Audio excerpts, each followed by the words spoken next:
कि माता पिता बनना अजीवित ਤੁਹਾਡਾ ਸੁਪਨਾ है। अपना माता पिता बनने ਦਾ ਸੁਪਨਾ पूरा करो अपोलो फर्टिलिटी ਦੇ ਨਾਲ। मुफ्त सलाह ਲਈ कॉल करो 9953923945। लोगों के अंदर एक रुझान है, एक रुचि है लोगों के अंदर कि इस बार बदलाव चाहिए। भारतीय जनता पार्टी से परेशान है लोग, बदलना चाहते हैं, इस बार नई विचारधारा के साथ जुड़ना चाहते हैं। तो पूरे हरियाणा में अच्छा माहौल है, अच्छी तैयारी चल रही है। शायद और आसपास के इलाके के लोग लगभग नफरत करते हैं उनसे, बीजेपी ने फिर भी उनको टिकट दे दी। इसका मतलब जले पे नमक छिड़क रहे हैं। ये कह रहे हैं कि हम तो इसी को टिकट देंगे, कर लो कलायत वालों क्या कर सकते हो। तो इस बार देखिएगा कलायत वालों ने भी तय कर रखा है कि सबसे बड़े मार्जिन से हरा के भेजेंगे हरियाणा, कि जो आज के दिन में हमारे पार्टी की लीडरशिप है उसके अक्षरशः उसका पालन करेंगे। जो भी आदेश वहां से आएगा पूरी ताकत से उसको निभाएंगे। 90 की 90 सीटों पे हमने अच्छी तैयारी की है, हम सक्षम है अपने दम पे चुनाव लड़ने में हरियाणा के अंदर, लेकिन निर्णय हाईकमान को करना है। तो पार्टी के सभी लीडरशिप से बात करके जो हाईकमान निर्णय करेगा, मुझे पूरी उम्मीद है कि उधर के लोग भी सारे फॉलो करेंगे उस निर्णय को, इधर के लोग भी सारे फॉलो करेंगे। और अगर पार्टी हाईकमान का आदेश आता है कि अकेले चुनाव मैदान में उतरना है तो 90 की 90 सीटों पे ऐसा चुनाव लड़ेंगे जैसा आज तक हरियाणा के इतिहास में हुआ नहीं। ये बात है कि आप दूसरी तरफ कह रहे हो कि आप कांग्रेस के साथ जाने को तैयार हो, मतलब यहाँ पर सरेंडर कौन कर रहा है? कांग्रेस कर या आम आदमी पार्टी कर? बीजेपी कर रही है। देखिए, हम लोगों का बहुत स्पष्ट रुख है। भारतीय जनता पार्टी ने पिछले 10 साल में देश को भी और हरियाणा प्रदेश को भी बर्बाद कर दिया, हमारे युवाओं को बर्बादी की कगार पे पहुंचा दिया। ये पूरा इलाका आप देख लीजिए, किसी गांव में चले जाओ, बच्चे जमीन बेच बेच के विदेश में जा रहे हैं। इससे बुरी हालत नहीं हो सकती थी। अग्निवीर योजना ला करके फौज में हमारे बच्चों का जाना लगभग खत्म कर दिया। बच्चों ने तैयारी करनी छोड़ दी फौज की। अगर फौज में हरियाणा के बच्चे नहीं होंगे, आप इमेजिन कर सकते हो, अगर हरियाणा के युवा फौज में नहीं होंगे तो क्या फौज कमजोर नहीं होगी? अगर पॉलिटिकल इतिहास देखें, आम आदमी पार्टी के पास तो ऐसा मौका ही नहीं आया कि ये एक द्विपक्षीय या 3 पक्षीय मामला है जिसमें केंद्र सरकार, पंजाब और हरियाणा का इन्वॉल्वमेंट है। तीनों जब तक साथ नहीं बैठते तब तक काम नहीं हो सकता। और नरेंद्र मोदी जी तो प्लेटफॉर्म पे आने के लिए तैयार ही नहीं है। पहले आप देखो, हम अपने बच्चों को पेट काट काट के बड़ा करते हैं पाल पोस के, और जब तक वो 20-25 साल का होता है तब तक ऐसा पानी पीने पे मजबूर है कि उनको बड़ी बीमारियां हो जाती हैं, फिर उनके अस्पताल में इलाज की व्यवस्था नहीं है। तो अगर हमारे बच्चों को ऐसे ही पाल पोस के युवा करके अगर मौत के मुंह में धकेल देना है तो फिर क्या ही हम कर रहे हैं, किन मुद्दों के लिए हम लड़ रहे हैं? तो इसलिए मूलभूत सुविधाओं का मुद्दा हर घर का मुद्दा है, बिजली, पानी, स्कूल, अस्पताल का मुद्दा हर घर का मुद्दा है। पहले हमको नींव पे काम करना पड़ेगा, बिल्डिंग तब बनेगी। मैं तो कह ही रहा हूँ, मोदी जी की गारंटी सिर्फ झूठ बोलने की गारंटी है। मोदी जी की गारंटी नकली गारंटी है, इसलिए लोग उस पर विश्वास नहीं करते। आपकी गारंटी भी कोई टर्म एंड कंडीशन पे है क्या? नहीं, 100% अरविंद केजरीवाल जी ने जो गारंटी दे दी, हमने आज तक जिस भी प्रदेश में हमारी सरकार आई है, हमने उन पे काम किया, उनको पूरा किया। अभी जो इन्होंने मुख्यमंत्री बदले, ये 2-3 महीने पहले जो बनाए थे नायब सिंह जी, ये तो मुख्यमंत्री भी नहीं बन पाए, बेचारे घोषणा मंत्री बन के रह गए। इन्होंने घोषणाएं कैसी हैं इनकी, देखो इनके बारे में ही जो घोषणा की वो सुनो। इन्होंने कहा मैं करनाल से चुनाव लड़ूंगा, घोषणा कर दी घोषणा मंत्री ने। 1 दिन 2 दिन बाद लिस्ट आई, इनका नाम आ गया लाडवा से। हरियाणा विधानसभा के चुनाव के जो तैयारियां हैं वो शुरू हो चुकी है और 5 तारीख को मतदान होगा और 8 तारीख को नतीजे आएंगे। लेकिन इसी बीच नेताओं के नतीजे कैसे होंगे उनकी हम एक परीक्षा ले लेते हैं। हमारे साथ हैं कलायत विधानसभा से दावेदारी करने वाले आम आदमी पार्टी के प्रदेश उपाध्यक्ष अनुराग डांडा जी। अनुराग डांडा जी, ये बताइए चुनाव कैसा चल रहा है? चुनाव बहुत बढ़िया चल रहा है। पूरे हरियाणा के अंदर जहाँ भी हम जा रहे हैं, जैसे परसों कलायत और टोहाना में रैली थी सरदार भगवंत मान जी की, लोग बहुत उत्साह से आए थे। कल सुनीता केजरीवाल जी की महम में और भिवानी में रैली थी, बहुत उत्साह से लोग आए थे, महिलाएं खूब सुनने के लिए आई थी। तो लोगों के अंदर एक रुझान है, एक रुचि है लोगों के अंदर कि इस बार बदलाव चाहिए। भारतीय जनता पार्टी से परेशान है लोग, बदलना चाहते हैं, इस बार नई विचारधारा के साथ जुड़ना चाहते हैं। तो पूरे हरियाणा में अच्छा माहौल है, अच्छी तैयारी चल रही है। कलायत ही क्यों चुना आपने? नहीं, चुना तो अभी पार्टी आदेश करेगी, पार्टी का चुनाव होगा। लेकिन अगर काम करने के लिहाज से, अगर मेरे एक्टिव होने के और सोशली लोगों से मिलने जुलने के लिहाज से देखें तो मेरा घर है, मेरा अपना इलाका है, और अपने अगर परिवार के लोगों से, अपने समाज के लोगों से अगर जुड़ के नहीं चलेंगे, अगर उनके बीच में काम नहीं कर सकते तो फिर बाहर कहाँ कर सकते हो? तो इसलिए निश्चित तौर पे अपने घर और आसपास के प्रति लगाव ज़्यादा रहता है। लेकिन पूरे हरियाणा के अंदर हमने एक बूथ के ऊपर पूरे मन से, पूरी ताकत से तैयारी की है और पूरे प्रदेश में संगठन को बहुत मजबूती से तैयार किया है और इस लेवल पे लाके खड़ा कर दिया है कि आज एक तीसरा विकल्प आम आदमी पार्टी पूरे हरियाणा में बन के खड़ी है। आपके लिए पंजाब के मुख्यमंत्री भगवंत मान आए हैं। एक बात की चर्चा है कि भगवंत मान ने यहाँ पर SYL का जिक्र नहीं किया। ये बात है कि आप दूसरी तरफ कह रहे हो कि आप कांग्रेस के साथ जाने को तैयार हो, मतलब यहाँ पर सरेंडर कौन कर रहा है? कांग्रेस कर रही है, आम आदमी पार्टी कर रही बीजेपी कर रही है। बीजेपी सरेंडर कर रही है क्योंकि उनके लिए लड़ने वाले ही नहीं बचे, छोड़ छोड़ के चले गए सारे पार्टी। है? आप बीजेपी के साथ तो कर नहीं रहे ना, आप गठबंधन तो कांग्रेस आपने के। आपने पूछा सरेंडर कौन कर रहा हाँ, है, तो सरेंडर कौन सरेंडर कर तो रहा बीजेपी कर रही है और एग्जिट भी बीजेपी करेगी है? हरियाणा अगर प्रदेश आप से। मजबूत हो तो फिर आप जा क्यों रहे हो, मतलब देखिए कांग्रेस के साथ? हम लोगों का बहुत स्पष्ट रुख है। भारतीय जनता पार्टी ने पिछले 10 साल में देश को भी और हरियाणा प्रदेश को भी बर्बाद कर दिया। हमारे युवाओं को बर्बादी की कगार पे पहुंचा दिया। ये पूरा इलाका आप देख लीजिए, किसी गांव में चले जाओ, बच्चे जमीन बेच बेच के विदेश में जा रहे हैं। इससे बुरी हालत नहीं हो सकती थी। अग्निवीर योजना ला करके फौज में हमारे बच्चों का जाना लगभग खत्म कर दिया। बच्चों ने तैयारी करनी छोड़ दी फौज की। अगर फौज में हरियाणा के बच्चे नहीं होंगे, आप इमेजिन कर सकते हो, अगर हरियाणा के युवा फौज में नहीं होंगे तो क्या फौज कमजोर नहीं होगी? और फौज कमजोर होगी तो किसका नुकसान होगा? देश का नुकसान होगा। देश के लिए खतरनाक है भारतीय जनता पार्टी। हमारा पहला लक्ष्य है कि भारतीय जनता पार्टी को खत्म करना है नॉर्थ इंडिया से, जिसको वो अपनी ताकत समझते हैं। देश की राजनीति से इनको बाहर करना है क्योंकि ये देश के खिलाफ काम कर रहे हैं। आपने कहा कि इमेजिन कीजिए, मैं इमेजिन कर रहा हूँ कि कांग्रेस और आम आदमी पार्टी का गठबंधन हो जाता है, उसके बीच में फिर SYL आएगी कि अब अब क्या पानी मिलेगा अगर गठबंधन होगा? नहीं देखिए, बहुत स्पष्ट तौर पे हम इस सवाल का बार बार ये जवाब दे चुके हैं कि आप अगर पॉलिटिकल इतिहास देखें, आम आदमी पार्टी के पास तो ऐसा मौका ही नहीं आया कि ये एक द्विपक्षीय या तीन पक्षीय मामला है जिसमें केंद्र सरकार, पंजाब और हरियाणा का इन्वॉल्वमेंट है। तीनों जब तक साथ नहीं बैठते तब तक काम नहीं हो सकता। और नरेंद्र मोदी जी तो प्लेटफॉर्म पे आने के लिए तैयार ही नहीं है। कोई एक मीटिंग बता दो जिसमें नरेंद्र मोदी जी खुद बैठे हो। तो इसके लिए भी बड़े पैमाने पे भारतीय जनता पार्टी दोषी है। पिछली बार लोकसभा चुनाव के प्रचार में मोदी जी ने कहा 70 साल से पानी बह के पाकिस्तान जा रहा है, पंजाब, हरियाणा, राजस्थान के हक का पानी, मैं इस पानी को रोकूंगा, मैं लेके आऊंगा। 5 साल भी निकल गए, अगला चुनाव भी आ गया। मोदी जी से पूछ लो, अगर एक बूंद भी पानी पाकिस्तान का उन्होंने रोका हो और पंजाब, हरियाणा, राजस्थान को दे दिया हो तो हम मान लेंगे कि वो कुछ प्रयास कर रहे हैं। लेकिन अगर वो प्रयास ही नहीं कर रहे और झूठ बोल रहे हैं तो फिर प्रथम दोषी तो वो हैं। दोषी को पहले सजा दोगे या मोदी जो तो रोक ही नहीं रहे ना पानी को, पंजाब के पानी को हरियाणा में आने के लिए। नहीं, मैं वही तो पाकिस्तान वाले पानी को क्यों नहीं रोकते? मैं पहला सवाल मैं ये पूछा, जो उनके अपने मुंह से कही हुई बात है। मुझे नहीं पता, जब इतने जटिल मामला जब होता है तो वो तो देश के प्रधानमंत्री थे। प्रधानमंत्री होते हुए उन्होंने ये बयान दिया था। उनके पास तो सारी रिपोर्ट्स होंगी, सब कुछ डाटा होगा, सारा एडमिनिस्ट्रेशन उनको बता रहा होगा कि वहां से पानी रोक के दिया जा सकता है। अब आप हालात देखो कि दुश्मन देश में तो पानी बह के जा रहा है, लेकिन अपने ही लोगों को, पंजाब हो, हरियाणा हो, राजस्थान हो, यहाँ पे पानी नहीं मिल रहा है। तो क्या माना जाए कि मोदी जी किसके साथ हैं? तो इसलिए सवाल आज के दिन में ये है कि जो देश के प्रति, जो देश के खिलाफ काम कर रहे हैं, देश के प्रति गद्दारी कर रहे हैं, उन लोगों को सत्ता से हटाना जरूरी है। वो संघर्ष आज के दिन में चल रहा है। नहीं लगता आपका SYL मुद्दा है हरियाणा? मुझे लगता है कि आज के दिन में हरियाणा में बहुत सारे महत्वपूर्ण मुद्दे हैं, जिसमें बिजली, पानी, स्कूल, अस्पताल, रोजगार, ये सारे मूलभूत सुविधाओं के मुद्दे हैं। पहले घर तो संवरे, पहले हमारे बच्चों के जीने का जुगाड़ तो हो। पहले आप देखो, हम अपने बच्चों को पेट काट काट के बड़ा करते हैं, पाल पोस के, और जब तक वो 20-25 साल का होता है तब तक ऐसा पानी पीने पे मजबूर है कि उनको बड़ी बीमारियां हो जाती हैं कोई ना कोई। फिर उनके अस्पताल में इलाज की व्यवस्था नहीं है। तो अगर हमारे बच्चों को ऐसे ही पाल पोस के युवा करके अगर मौत के मुंह में धकेल देना है तो फिर क्या ही हम कर रहे हैं? किन मुद्दों के लिए हम लड़ रहे हैं? तो इसलिए मूलभूत सुविधाओं का मुद्दा हर घर का मुद्दा है। बिजली, पानी, स्कूल, अस्पताल का मुद्दा हर घर का मुद्दा है। पहले हमको नींव पे काम करना पड़ेगा, बिल्डिंग तब बनेगी। क्या मुद्दे लेके जा रहे हो? मुद्दे हम स्पष्ट हैं। 5 गारंटी लेके जा रहे हैं अरविंद केजरीवाल जी की।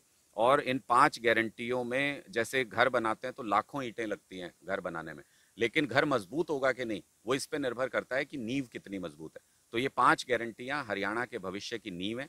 24 घंटे बिजली देंगे और फ्री बिजली देंगे, ये केजरीवाल जी की गारंटी है। जब अस्पताल अच्छे बनाएंगे और फ्री इलाज देंगे, केजरीवाल जी की गारंटी है। स्कूल अच्छे बनाएंगे, सरकारी स्कूल, फ्री में शिक्षा देंगे, केजरीवाल जी की गारंटी है। महिलाओं को 1,000 रुपए की सम्मान राशि हर महीने देंगे, केजरीवाल जी की गारंटी है। और 100% रोजगार युवाओं के लिए सुनिश्चित करेंगे। ये 5 गारंटी लेके लोगों के बीच जा रहे ये हैं। गारंटी बात कर रहे हो आप, गारंटी जो शब्द है वो पहले लोकसभा चुनाव में बीजेपी की तरफ से आया था कि मोदी की गारंटी, क्या नकल मार रही है आम आदमी पार्टी? ये तो मोदी जी से पूछो किसके नकल मार रहे हैं। गारंटी सबसे पहले अरविंद केजरीवाल जी ने दी थी। हमने पंजाब चुनाव में भी गारंटी दी, हमने गुजरात चुनाव में भी गारंटी। इनको लगा कि गारंटी चल रही है केजरीवाल जी की, तो इनको लगा हम भी करते हैं मोदी की गारंटी। लेकिन इनको ये नहीं पता कि गारंटी लिखने से गारंटी नहीं हो जाती, उसको पूरा भी करना पड़ता है। अब मोदी की गारंटी वो 15 लाख वाली कहाँ चली गई, मोदी की गारंटी 2 करोड़ रोजगार वाली गारंटी कहाँ चली गई। अब तो हमने अपने दफ्तरों के बाहर ये लिखना शुरू कर दिया है कि गारंटी सिर्फ अरविंद केजरीवाल जी की है, हमारी कोई ब्रांच नहीं है, नकलचियों से सावधान। नहीं, आपने कहा कि गारंटी, आप गारंटी जो दे रहे थे लोकसभा में, आपने भी देखा कि नतीजे 400 के थे लेकिन दिखाई नहीं दिए 200। तो मैं तो कह ही रहा हूँ, मोदी जी की गारंटी सिर्फ झूठ बोलने की गारंटी है, मोदी जी की गारंटी नकली गारंटी है, इसलिए लोग उस पर तो विश्वास नहीं आपकी करते। गारंटी भी कोई टर्म एंड कंडीशन पे है क्या? नहीं नहीं, 100% अरविंद केजरीवाल जी ने जो गारंटी दे दी, हमने आज तक जिस भी प्रदेश में हमारी सरकार आई है, हमने उन पे काम किया, उनको पूरा किया है। और अरविंद केजरीवाल जी के कहने का मतलब 100% वो काम होके रहेगा। लेकिन जो मुद्दे आप लेके आ रहे हो, जैसे बीजेपी उन्होंने वो सूर्य योजना लेके आए, हर घर सूर्य योजना, आप कह रहे हो कि बिजली फ्री देंगे। बिजली फ्री तो उन्होंने भी कर दी ऑलमोस्ट। कहाँ है, आप कहाँ बिजली आ रही है, बिजली आ नहीं, रही वो है हरियाणा में? उन्होंने कहा ना सूर्य घर सोलर से दे रहे हैं 1,80,000 वाले को। कहा तो 15 लाख भी था, दे दिए क्या आपके खाते में आए? नहीं, अभी अभी वितरण किया ना उन्होंने, चेक्स दिए हैं अभी मैं लाभार्थियों को। मैं यही तो कह रहा हूँ, कितने चेक दिए हैं? हरियाणा की पॉपुलेशन कितनी है, और कुछ हजार, 500,000 लोगों को वो दे के, चेक दे के, तो उन्होंने सारे हरियाणा का भला कर तो दिया। आपका क्या टर्म एंड कंडीशन? 90% लोगों को पंजाब में फ्री बिजली मिलती है, 85% लोगों को दिल्ली में फ्री बिजली मिलती है। अगर योजना लानी है तो सबके लिए लाइए, सिर्फ घोषणा करके रह जाती है भारतीय जनता पार्टी। अभी जो इन्होंने मुख्यमंत्री बदले, ये 2-3 महीने पहले जो बनाए थे नायब सिंह जी, ये तो मुख्यमंत्री भी नहीं बन पाए, बेचारे घोषणा मंत्री बन के रह गए। इन्होंने घोषणा, और घोषणाएं कैसी हैं इनकी, देखो इनके बारे में ही जो घोषणा की वो सुनो। इन्होंने कहा मैं करनाल से चुनाव लड़ूंगा, घोषणा कर दी घोषणा मंत्री ने। एक दिन 2 दिन बाद लिस्ट आई, इनका नाम आ गया लाडवा से। अरे जो मुख्यमंत्री अपनी सीट नहीं तय कर सकता, जिसको ये नहीं पता उसकी अपनी की हुई घोषणा उसकी सीट के बारे में गलत साबित होती है, हरियाणा के बारे में क्या काम करेंगे? इसका मतलब ये अपॉर्चुनिस्ट लोग हैं, इसका मतलब इन लोगों को हरियाणा से कोई मतलब नहीं है। इसका मतलब आप यहाँ का मैं एक लेटेस्ट उदाहरण आपको दे देता हूँ। अब कलायत से विधायक जो हैं, वो कमलेश ढांडा जी, वो मंत्री भी रही यहाँ से, उनको खूब मौका मिला, मतलब सेवा करना चाहती कर सकती थी, कुछ नहीं काम किया यहाँ पे, किसी व्यक्ति से मिली नहीं, किसी कार्यकर्ता का सम्मान किया नहीं। कलायत और आसपास के इलाके के लोग लगभग नफरत करते हैं उनसे, बीजेपी ने फिर भी उनको टिकट दे दी। इसका मतलब जले पे नमक छिड़क रहे हैं, ये कह रहे हैं कि हम तो इसी को टिकट देंगे, कर लो कलायत वालों क्या कर सकते हो।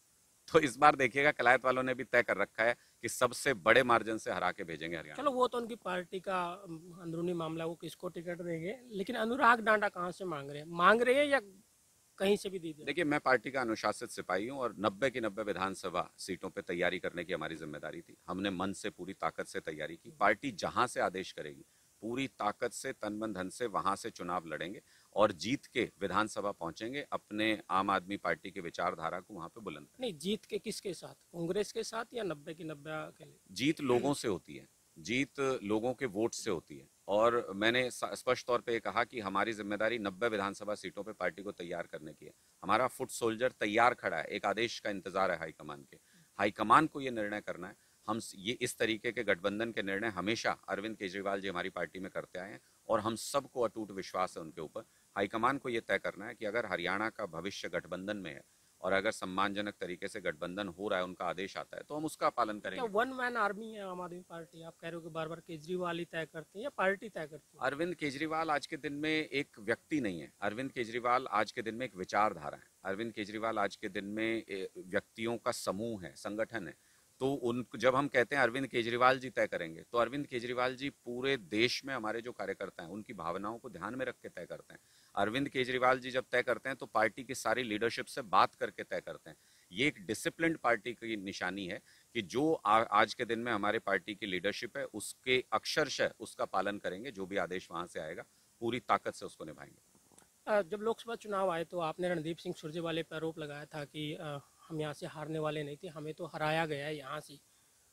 जब आपको एक सीट मिली, महासचिव पे आपने आरोप लगा दिया, तो अब फिर ऐसी पार्टी के साथ आप क्यों सोच रहे हो कि उनके साथ फिर जाया जाए? देखिए, उस वक्त भी इस बात पे बहुत चर्चा हुई थी। मैंने तब भी ये कहा था कि लोगों के फीडबैक हैं और सब तरीके के फीडबैक आते हैं, कोई कुछ कहता है, कोई कुछ कहता है। उन सारी चीज़ों को समाहित करके हमने उसके बाद एक समीक्षा बैठक कर ली थी, और उसमें सारी बातें आ गई थी, पॉजिटिव्स भी आ गए थे, नेगेटिव्स भी आ गए थे। सारी चीज़ों को सुन के हमने तब ये तय कर लिया था कि जो कमजोरियां रही उनसे सीखेंगे, जो हमारी अच्छाइयाँ रही उनको और मजबूत करेंगे। और उसके आधार पे हमने फिर उसके बाद 2-3 महीने पूरे हरियाणा के अंदर संगठन पे काम किया, उसको तैयार किया उसी तरीके को। चीज़ें एक्सपीरियंसेस होते हैं लाइफ में, वो सीखने के लिए होते हैं और फिर उनसे आगे भी बढ़ जाना होता है। आप किसी भी चीज़ को लेके, उस मुद्दे या उस बात को लेके हमेशा के लिए बैठे नहीं रह सकते। तो मुझे लगता है वो उस समय अलग अलग लोगों का फीडबैक था, किसी का इंडिविजुअल व्यू आया था, हमने उसको उसके ऊपर बात की थी और फिर समीक्षा बैठक में सारी चर्चा करके एक निर्णय पे पहुंचे, बीती ताई बिसार दे आगे की सुध ले। तो अब हरियाणा के भविष्य की तरफ देखना है, आगे की तरफ देखना नहीं, है। रणदीप सुरजेवाला ने तो कल भी कहा है कि मैंने तो ये कहा था कि जरूरत नहीं है आम आदमी पार्टी के साथ। देखिए, मैं यही बात कह रहा हूँ कि इंडिविजुअल व्यू और संगठन का निर्णय, ये दो अलग बातें हैं। इंडिविजुअल व्यूज की अगर बात करें तो मैंने अभी आपको बताया कि 90 की 90 सीटों पे हमने अच्छी तैयारी की है, हम सक्षम है अपने दम पे चुनाव लड़ने में हरियाणा के अंदर। लेकिन निर्णय हाईकमान को करना है, तो पार्टी के सभी लीडरशिप से बात करके जो हाईकमान निर्णय करेगा, मुझे पूरी उम्मीद है कि उधर के लोग भी सारे फॉलो करेंगे उस निर्णय को, इधर के लोग भी सारे फॉलो करेंगे।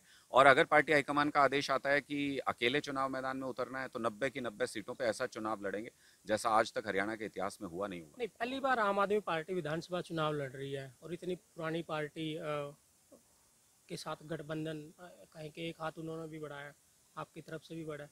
क्या कमजोर हो गई है हरियाणा में कांग्रेस?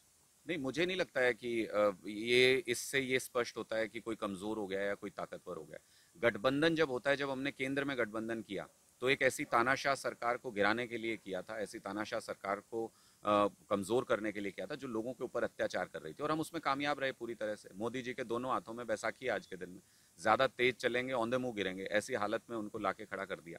तो मुझे लगता है कि ये रणनीतिक फैसले होते हैं कई बार, और जैसा मैंने आपको बताया, हमारा लक्ष्य बहुत स्पष्ट है कि नॉर्थ इंडिया से भारतीय जनता पार्टी का पूरी तरह से सफाया करना है। जब तक कर नहीं लेंगे, हमारे नेतृत्व को जिस तरीके से उन्होंने साजिश करके जेल में डाला है, जिस तरीके से हरियाणा के और देश के युवाओं के साथ जो धोखा किया भारतीय जनता पार्टी ने, देश के किसानों के ऊपर जो अत्याचार किया भारतीय जनता पार्टी ने, उसका ऐसा बदला लेंगे कि भारतीय जनता पार्टी के लोग याद रखेंगे। अगर गठबंधन नहीं होता है, कुछ बीजेपी भी भगोड़े हैं, कुछ कांग्रेस से भी, लग रहा है कि इन भगोड़ों से ही फिर सत्ता की तरफ देखा जाए।